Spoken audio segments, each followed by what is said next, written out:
अगर मैं तुमसे कहूँ कि जापान में एक ऐसी डॉल रखी है जिसके बाल हर साल काटने पड़ते हैं क्योंकि वो अपने आप बढ़ते जाते हैं, और जिसने भी इस डॉल का मजाक उड़ाया है उसने दावा किया है कि उसके रात से भयानक नाइटमेयर आए। यह है दुनिया की सबसे रहस्यमय और डरावनी ओकीको डॉल की कहानी।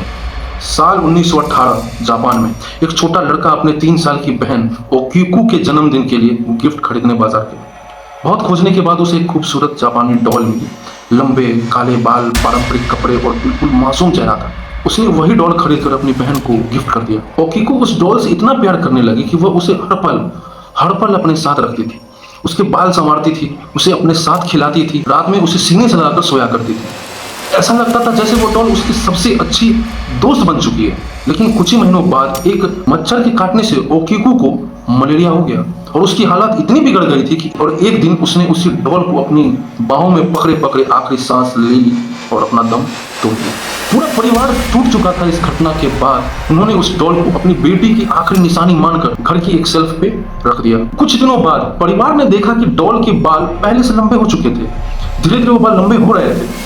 पहले तो उन्हें लगा कि यह सिर्फ उनका भ्रम है, लेकिन जब उन्होंने ध्यान से देखा तो सच में बाल बढ़ चुके थे। उन्होंने तुरंत डॉल के बाल काट दिए, लेकिन शायद यही उनकी सबसे बड़ी गलती थी। उस रात के बाद पूरा घर का माहौल ही बदल गया। परिवार के सभी लोगों को हर रात भयानक नाइटमेयर आने लगे। घर में किसी के छलने की आवाजें सुनाई देने लगी। कई बार सामान अपनी जगह से गायब होकर दूसरी जगह मिला करता था। लेकिन सबसे ज्यादा डरावनी घटना तब हुई जब एक रात ओकीको के पिता अचानक नींद से जागे और उनके सामने वही डॉल खड़ी मिली। उसे वहां किसने रखा?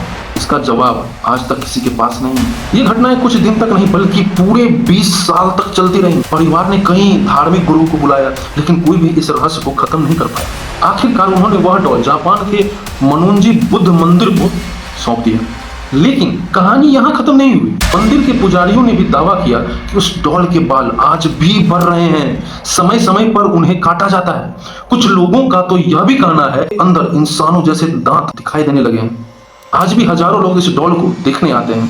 कुछ सिर्फ एक अर्बन लीजेंड मानते हैं, जबकि कुछ लोग दावा करते हैं कि उसे देखने के बाद कई दिनों तक भयानक नाइटमेयर भी आते हैं। तो फैसला तुम्हें करना है, क्या यह सिर्फ एक डरावनी कहानी है या आज भी उस डॉल में छोटी ओकीको की आत्मा मौजूद है? अगर ऐसी सच्ची और रहस्यमय हॉरर स्टोरीज पसंद है तो अभी फॉलो कर लो, क्योंकि अगली कहानी इससे भी डरावनी हो सकती है। और ध्यान रखना, कुछ भी अगर मार्केट से खरीद के लाते हो